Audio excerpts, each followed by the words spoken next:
back to the yard dad. So I've got some good news and some bad news. The bad news, my sprinklers ran in the backyard all night. The good news is I've got a bag of turf type tall fescue that I've been wanting to use of daybreak, which is specific to my area. So I'll be able to reseed back there again, but this time with some turf type tall fescue.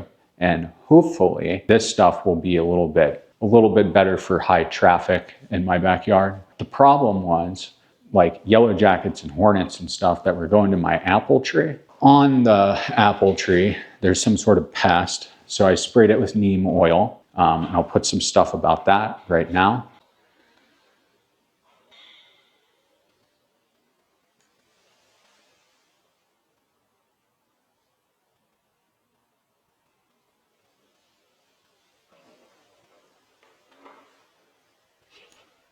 I was messing around with the sprinkler schedules, wasn't thinking about it, went out for a while, came back, noticed it. Everything that's not in the shade in the backyard, it basically got toasted. The perennial ryegrass is still underneath there and it's still coming in. So the only thing I can really honestly do, and I've been wanting to make a video on it anyways, is I'm gonna dethatch and then we'll seed again. And then of course, I'll top dress. And this time I'll actually use soil to top dress because I'm dethatching. Now, let me show you something cool that I did do with the soil though. All right, so check this out. So I got topsoil, and what I've been doing is I have more bags like this on the other side of the house. Oh, I'm getting chased by a hornet. I've been doing is I put this in direct sunlight in these black bags. And the reason I'm doing this is so that basically nothing, any sort of weed seeds or anything like that, they most likely have been fried by the sun. Now, I'll put some facts about that.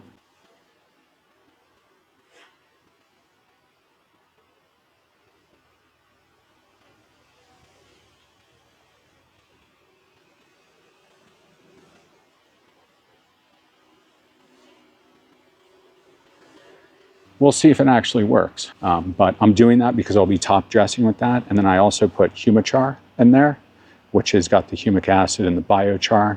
And then I also put a little bit of dirt booster in there as well. Here's how it's looking back here. So this is a spot that got messed up. Over here it got messed up. But in the shade, it's still great. That's just a spot from the dog. It's been there from a while. He got there again. Yeah, basically what I'm gonna do is I'm gonna trim, right? And then I'll mow low, like basically scalping the grass. After we scalp, then I'm gonna come back and dethatch. And then after I get that cleaned up, then we're gonna mow again, mow any of the extra stuff up. Then I'll get the seed down, then I'll rake the seed. And then after we get the seed raked in, then I'll top dress with my little soil mix that we made, get it watered in, irrigated, and then hopefully we'll be good. We've got cooler temps for the next week. And then I don't know what's gonna happen after that, but hopefully we'll be good. And then I'll show you my little problem on the apple tree. I know what it is now, but let me know in the comments if you know. You can see on the leaves right here. Oh, it looks like there might be a little bit down here. No. Yeah, I've been spraying it with the neem oil and that's been helping. You know, like over here, it looks nice. And I'm getting some dry spots, so I've been watering deeper front here and then just letting it dry out through the day, and it's been working better. Been battling the heat here for about a month now. Let's get straight to work though. I've got a lot of work to do. And first thing I'm gonna do is I'm just gonna trim real quick around the edges just because I won't be able to mow for a while. The turf type tall fescue though, it does germinate pretty rapidly. I'll put some facts about that.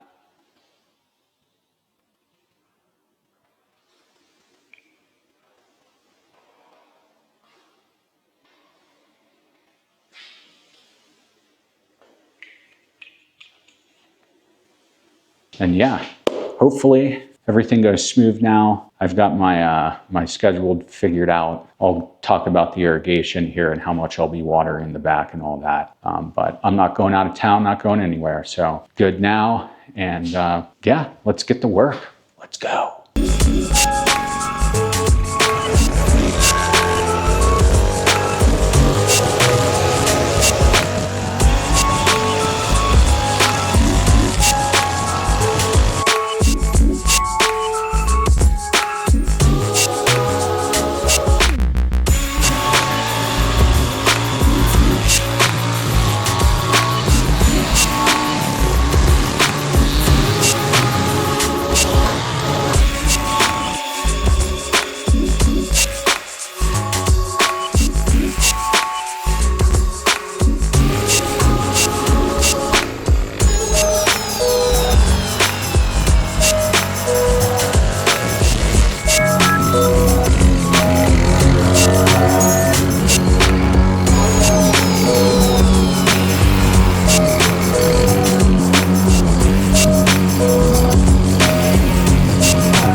definitely a little bit hot.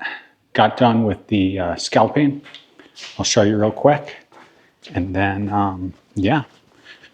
Some areas I kind of left a little high, like in corners and stuff, but I'm not really concerned with that because the grass, I could tell where it was still wet.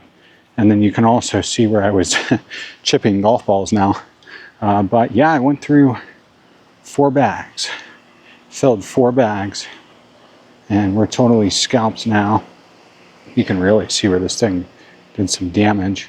And then over here in the shade, I scalped it as well, where it did not get burned by that sun. And it's still definitely, it was definitely damp a little bit, but now it's good.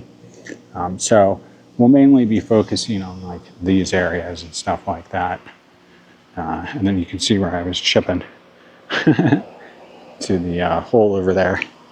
But I'm gonna go ahead and dethatch with this, the Sunjo. So we'll be using this one. This thing's never let me down. I've always done it in the shade too, so that I don't like overheat it or something or damage it. But yeah, I'm gonna be mainly just doing this area right here.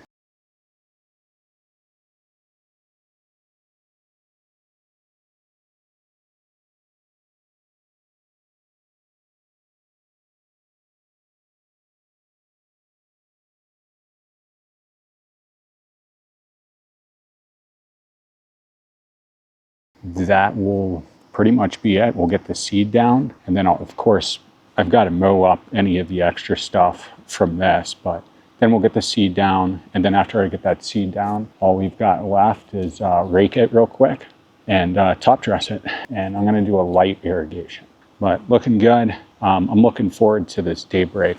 I do like this perennial ryegrass, and it is anywhere where I didn't chip, you can kind of actually see it coming in.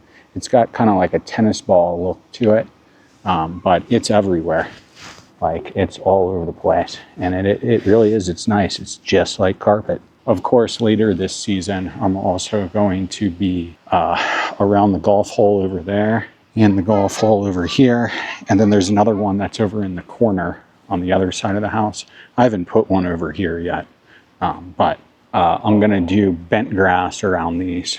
Be doing some bent grass, and then we'll be overseeding when it gets cooler out with more Kentucky blue back here. I'm waiting for the temps to go down like we're going in the fall season. This stuff germinates quite fast, so we'll see what happens. But that's why I'm doing this, is so that you don't have to screw your yard up. I can screw mine up, and then you can learn from me. Yeah, I'm gonna go ahead and get to using this bad boy, and yeah.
going to use this little Scott spreader so that I don't get everything into the mulch beds, any seed into the mulch beds. I'll be using this, and then I'll probably use this one right here because it's got the edge guard. This one does too, but this thing really spits it crazy, so I usually use this one in the front, the Earthway one. But yeah, I'll be using this first. I'll be doing like a perimeter, and then I'll come back and get it with that. So let's go.